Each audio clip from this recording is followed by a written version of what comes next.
سلام علیکم و رحمت الله و برکاته برادران. امروز موضوع ما این است که درباره همین 6 تا دارو معلومات دهیم. این 6 تا دارو کدام نمود بیماری ها را شفا میدهند.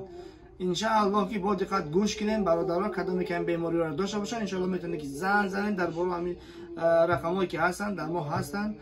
با دقت هر روز ان شاء الله که اقلا 2 روز یک تا ویدیو میشود درباره 5 نمود 6 نمود دارو هر یک ویدیو دا معلومات میدیم. خب برادران نگذرانده تماشا کنید ان شاء الله که ما دوام میدیم. خب برادران اهل اسلام، ما دوامدگی الرحیق برادران یکی از بهترین داروها، یکی از بهترین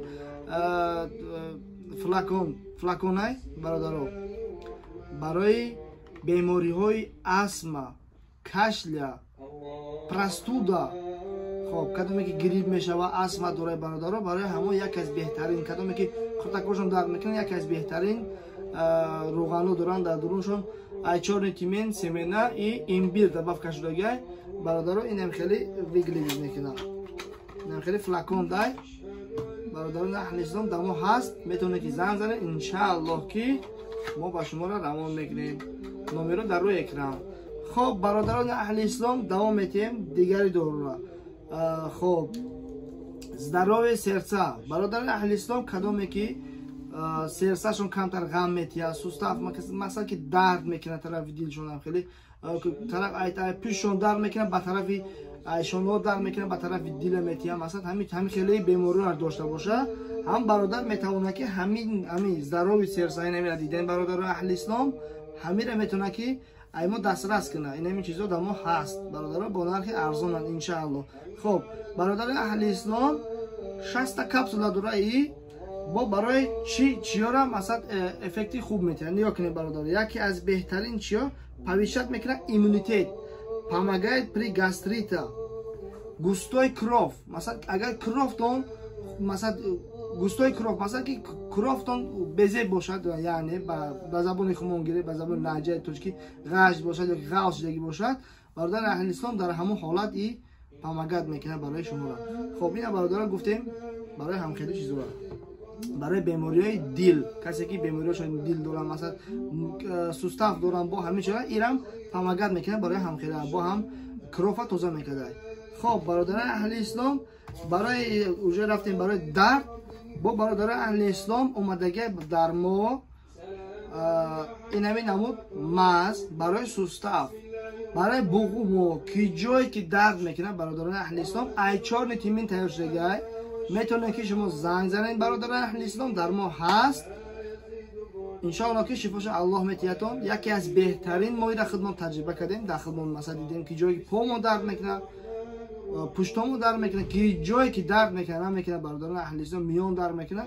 اینا برادران یکی از بهترین گیاها، یکی از بهترین مزها دمو هست. میتونه که زنگ زنین ان شاء الله که با نرخ ارزان همگی 6 روبل در ما هست. خب برادران اهل اسلام روغن کدو به عروسی روغن تیکوا میشه برادران اهل اسلام.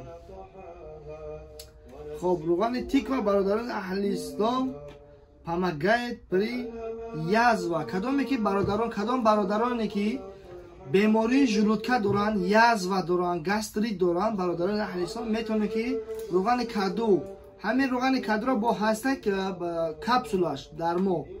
خب برادران اهل اسلام کدومت که میتونن که دور مثلا همین خیلی بیماری را دارن میتونن که زنگ زنین در ما هست. با هست هم خیلی روغن کدو در کپسولا کدگیه، روغن ریب نجیر خدی کدگیه و با دباف کدگیه.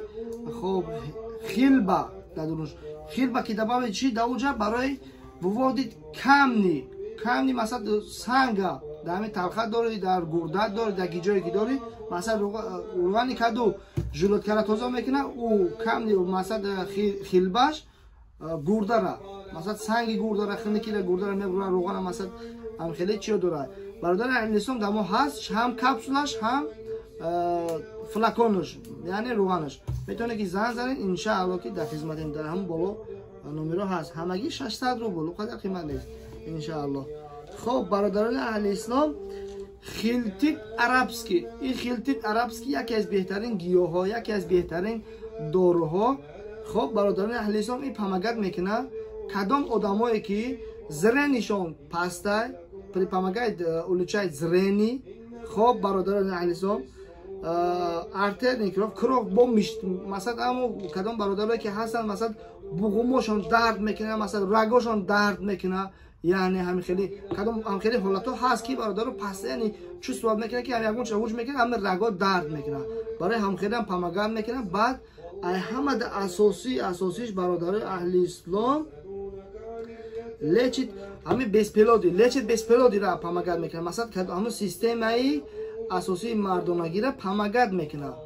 хоб бародарои аҳли ислом выводит колдество, яъне сеҳру ҷодура иншааллоҳ ки хос аз барои аллоҳ мебарва бародаро выводит колдество. ин яке аз беҳтарин доруҳо барои зрени. аввалан зренира хуб мекунад. дар мо ҳаст бародарон метавонед ки занг занед иншааллоҳ ки мо ба шумо бо тариқи почта бошад чи доставка бошад тариқи такси агар ба он шарти шумо омода натонед мо шуморо равон мекунем иншааллоҳ.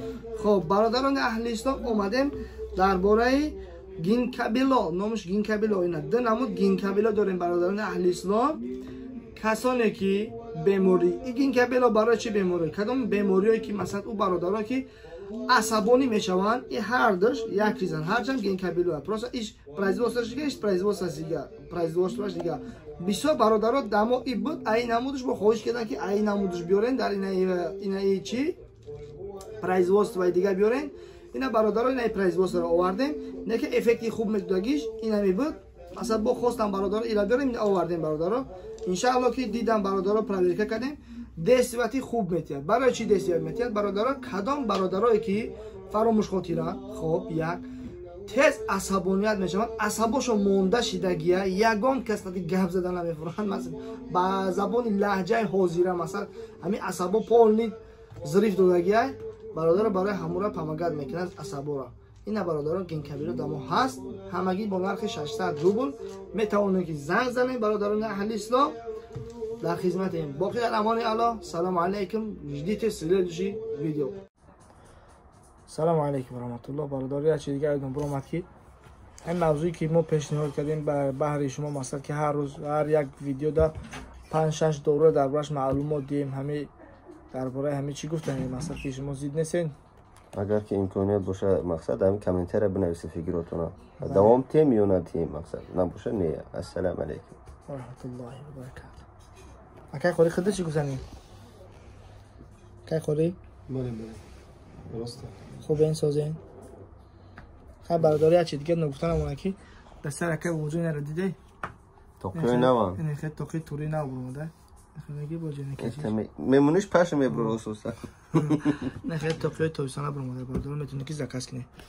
дар амони аллоҳ. салому алайкум.